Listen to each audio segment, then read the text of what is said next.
Appreciate it. Now to our ongoing series, Summer of Secrets, and all this week we're exploring the secrets of happiness. Yeah, according to our Be Happy Today poll, 72% of people said they'd rather be happier than have more money. So, why are some of us just naturally happy? And how can you learn to be happier at home and at work? NBC special anchor Maria Shriver has more on all this. Hey, Maria.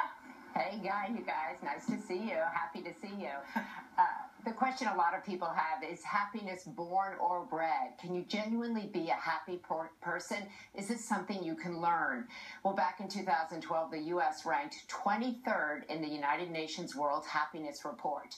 Well, that ranking led two filmmakers on a journey to find out the secrets of the happiest people in America. Happiness, a feeling, a smile, a laugh, a moment in life. Happiness is impacted by the way we're raised. Some of it is genetic. It has to do with the circumstances that we are currently in. But ultimately, happiness can be generated from the inside of us. Filmmakers Adam Shell and Nicholas Kraft set out to find the happiest people.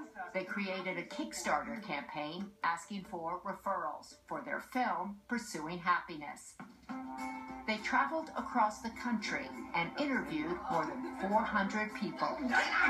And along the way, found some happy people. Baby, soupy-doopy-doop. Why is writing and selling joke books for a living the happy thing to do? Because it makes other people happy, which makes me happy. I wake up every day, I think, what's going to happen today? I look for the funny. I think life's too short. Love you. Bye. What are we going to do today? Very best. Supercalifragilisticexpialidocious day.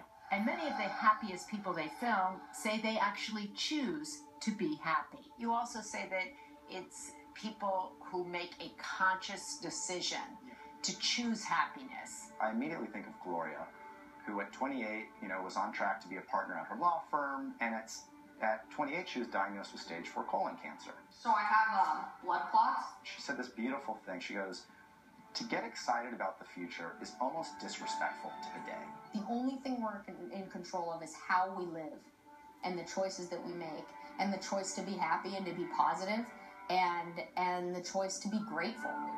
There are also those who find happiness comes from their community. Let's get that. I want that. Like the guys behind Sit On It Detroit, who build benches for people waiting for the bus. It makes me really happy when I see people that are happy when we're installing the benches. Happy customers, I told you. Others like John Lawson, who lost both his hands in a fire, live life to its fullest every day. You are happy. You're making others happy. That's the best thing you can do. Happiness doesn't come from having a perfect life. It's coming from how to make the imperfections perfect or how to deal with them. Somebody once said to me, you can't really know happiness and joy unless you also know pain and sorrow.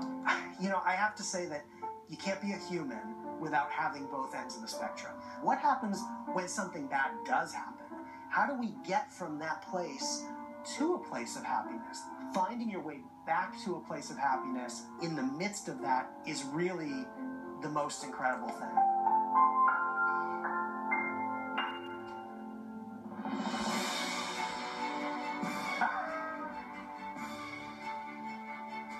The biggest takeaway for us through making this film was the experience of meeting and really falling in love with all these people who exemplify how to be happy.